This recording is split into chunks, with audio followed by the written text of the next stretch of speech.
C'est notre chronique au cœur du CACD avec Séverine Fox. Bon matin. Bon matin. Comment ça va? Super, merci. Et toi? Ça va super bien. Alors, qu'est-ce qui se passe au Centre des arts et de la culture de Dieppe cette semaine? Alors, cette semaine, les arts visuels sont à l'honneur. Neri Comi, non sans regret, nous a quittés, mais nous venons de finir l'installation de la nouvelle exposition de Georgette Bourgeois, qui est en résidence d'artiste depuis janvier 2020.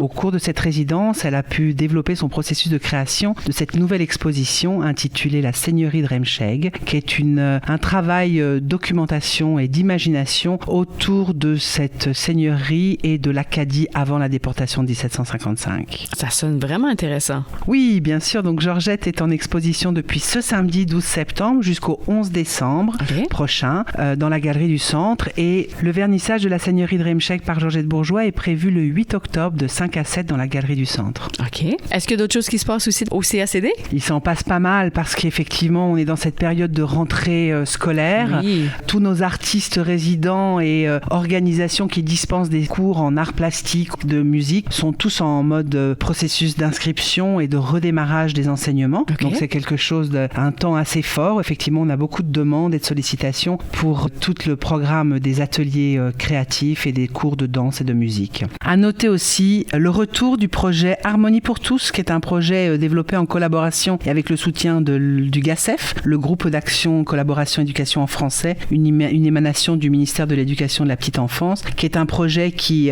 manifeste la volonté du centre de travailler avec les écoles, bien que les défis soient très nombreux à relever en cette rentrée scolaire. Oui. Le projet Harmonie pour tous est un projet qui réunit des enfants, des orchestres scolaires autour du répertoire d'un artiste d'ici. Et cet automne 2020-2021 verra le démarrage de cette nouvelle édition d'Harmonie pour tous. Est-ce que c'est un peu comme Chante ton centre comme on l'avait fait avec Caroline Savoie? Oui, tout à fait, d'une certaine façon, puisque les deux projets s'adressent aux communautés scolaires et sont développés en étroit partenariat avec les districts, le district scolaire. Chante ton centre fait appel aux talents des enfants qui sont dans les chorales scolaires. Et Harmonie pour tous, en revanche, capitalise autour des enfants qui sont dans les orchestres. Ah, d'accord. Et puis, il faut aussi savoir que s'en vient très prochainement la date anniversaire de création du Centre des arts et de la culture. Oui, c'est vrai, ça s'en vient très bientôt, ça. Exactement, au début du mois d'octobre. On ne va pas révéler tout ce qui va se passer maintenant, mais on donnera plus d'informations dans les prochaines chroniques au cœur du CACD. Pour ce qui s'en vient au début d'octobre, la date anniversaire est le 10-10-2020.